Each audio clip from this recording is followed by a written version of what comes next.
மக்களே ஒரு 16 வயசு பையன் ஒரு விபத்துல வந்து இறந்து போயிருக்கான். அந்த பையன் சம்பந்தப்பட்டு நிறைய பேர் வந்து ஃபீல் பண்றாங்க பாருங்க. அதெல்லாம் பார்க்கறதுக்கு உண்மையாவே மனசுக்கு ரொம்ப கஷ்டமா இருக்குங்க. அதை தாண்டி அந்த பையன் இந்த 16 வயசுல வந்து சாதனைகளை வந்து பண்ணி வச்சிருக்கான் பாருங்க. அவ்வளவு சாதனைகளை வந்து பண்ணி வச்சிருக்காங்க. இந்த இன்ஸ்டாகிராம் சோசியல் மீடியா ஃபுல்லா அவ்வளோ ஃபாலோவர்ஸ் அவ்வளோ ஃபேன்ஸ் வந்து இருந்துகிட்டு இருக்காங்க அந்த பையனுடைய அந்த செயல்பாடுகள் காரணமாக. அப்படி அந்த பையன் வந்து என்ன பண்ணி வச்சிருக்கான், யார் அந்த பையன் அப்படிங்கிற இந்த டீட்டெயில்ஸை தான் உங்ககிட்ட வந்து ரொம்ப வேகமா எக்ஸ்பிளைன் பண்ண போற மக்களே. வணக்க மக்களே, நான் உங்க கோகுல், இது உங்க கோகுல் டேக். இது போன்ற சுவாரஸ்யமான இந்த ரியல் நிகழ்வுகளை பற்றியெல்லாம் நீங்க தெரிஞ்சுக்கணும்னா கோகுல் டேக் சேனலை சப்ஸ்கிரைப் பண்ணிக்கோங்க. அதாவது மக்களே, சிவகங்கை மாவட்டத்தில் இருக்கக்கூடிய காரைக்குடி அப்படிங்கிற ஒரு ஏரியா பக்கத்தில் இருக்கக்கூடிய ஒரு சின்ன கிராமம் தான் வேயன்பட்டி அப்படிங்கிற ஒரு கிராமம். அங்க கணேசன் அப்படிங்கிற ஒரு 16 வயசு பையங்க.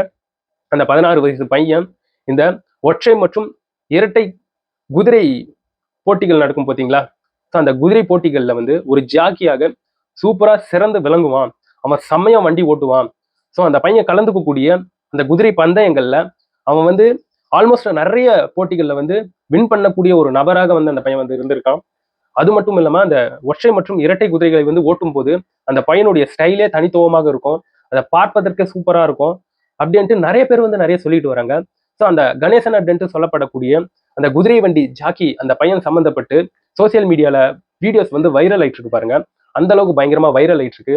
அதுல அந்த பையன் வந்து குதிரை வண்டி ஓட்டக்கூடிய அந்த ஸ்டைலா இருக்கட்டும், அந்த சின்ன வயசுல அந்த குதிரையை அவன் வந்து செலுத்தக்கூடிய விஷயங்களா இருக்கட்டும், சூப்பரா இருக்குங்க. இந்த மாதிரி சின்ன பசங்க பயங்கர இன்ஸ்பிரேஷனா இருக்காங்கல்ல. ஸோ இதை தாண்டி இன்னும் சோகத்தை சொல்றேன் பாருங்களேன், அவ்வளவு மனசு கஷ்டப்படுவீங்க. இந்த பையன் வந்து அவங்க கிராமத்துல நடக்கக்கூடிய எல்லா விஷயத்தையும், அதாவது குதிரை பராமரிப்பது எப்படி மற்றும் விவசாயங்கள் இது போன்ற விஷயங்கள் சம்பந்தப்பட்டு அந்த பையன் எல்லாத்தையும் அவனுடைய சோசியல் மீடியா பக்கத்துல வந்து பதிவு பண்ணுவான். இதை வந்து பார்த்து இதற்காக அவனுக்கு வந்து தனியா லட்சக்கணக்கான ஃபேன்ஸ் வந்து இருந்துகிட்டு இருக்காங்க. ஸோ அந்த மாதிரியான ஒரு பையன் தான் இந்த குதிரை வண்டி கணேசன் அப்படிங்கிற இந்த பையன். ஸோ ரீசெண்டா அந்த பையன் வந்து ஒரு ஊர்ல ஒரு குதிரை வண்டி பந்தயத்தை முடிச்சுட்டு அவனுடைய ஒரு 4 சக்கரம் வாகனமான டாடா ஏஸ்ல அந்த குதிரை எல்லாத்தையும் ஏத்திக்கிட்டு போயிட்டு இருக்கும்போது இந்த சிவகங்கை மாவட்டத்தில் இருக்கக்கூடிய கலல் அப்படிங்கிற ஒரு பகுதியில அந்த 4 சக்கரம் வண்டி வந்து நிலை தடுமாறி ரோட்டோடைய ஒரு புறத்துல வந்து கவிழ்ந்து போகுதுங்க.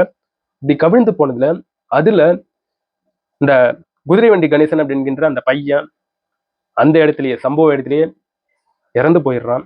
இதுதான் பயங்கர ஒரு மோசமான ஒரு சம்பவமாக முடிஞ்சிருக்கு. அத்தனை பேர் சோசியல் மீடியால வந்து ஃபீல் பண்ணிட்டு வராங்க, சோகத்துல வந்து மூழ்கிட்டு வராங்க. இது சம்மந்தப்பட்டு நான் வந்து ஒரு வீடியோ பதிவேற்றம் செஞ்சேன். அதோடைய கமெண்ட் செக்ஷன்ல அத்தனை பேர் பயங்கரமா கஷ்டப்பட்டுட்டு வராங்க. அதெல்லாம் பார்க்கும்போது உண்மையவே இறந்தாலும் வாழ்ந்தாலும் பேர் சொல்ல வேண்டும் அப்படின்ட்டு ஒரு பாட்டு இருக்கு பாத்தீங்களா? இது லிட்ரலி உண்மைங்க. அத்தனை மக்கள் கிட்ட இந்த பையன் வந்து ஒரு இம்பாக்டை தந்திருக்கான் பாத்தீங்களா? அதுவும் பாசிட்டிவான ஒரு இம்பாக்ட். உண்மை வரவேற்கத்தக்கதுங்க. ஸோ அவங்களுடைய ஃபேமிலிஸா இருக்கட்டும், அவங்களுடைய ஃப்ரெண்ட்ஸா இருக்கட்டும், சாவர வயசாயா அவனுக்கு சாமி வந்து உன்னை இப்படி தூக்கிட்டு போயிடணுமா அப்படின்ட்டு அவ்வளோ ஃபீல் பண்ணி அழுகக்கூடிய அந்த விஷயங்கள், அந்த காட்சிகள் நம்ம மனசை வந்து பயங்கரமா தொலைக்குதுங்க, பயங்கரமா ரணமாக்குது. ஸோ அத்தனை பேர் கமெண்ட் செக்ஷன்ல வந்து அழுதுகிட்டு அவ்வளோ இமேஜஸை வந்து போட்டுட்டு இருக்காங்க. அந்த ஸ்டிக்கர்ஸ்ன்னு சொல்லுவாங்க இல்லையா, அது போன்ற விஷயத்தெல்லாம் போட்டுட்டு வராங்க. அதெல்லாம் பார்க்கறதுக்கு அவ்வளோ மனசுக்கு கஷ்டமா இருக்கு. உண்மையாவே இந்த பையனுடைய ஆத்மா வந்து சாந்தி அடையணும்ட்டு நம்மளுடைய எல்லாம் வல்ல அந்த இறைவனை நம்ம வந்து வேண்டிப்போங்க. இனிமே நண்பர்களே, இதை பற்றி நீங்க என்ன நினைக்கிறீங்கன்றது என்னுடைய கமெண்ட் செக்ஷன்ல பதிவு பண்ணுங்க.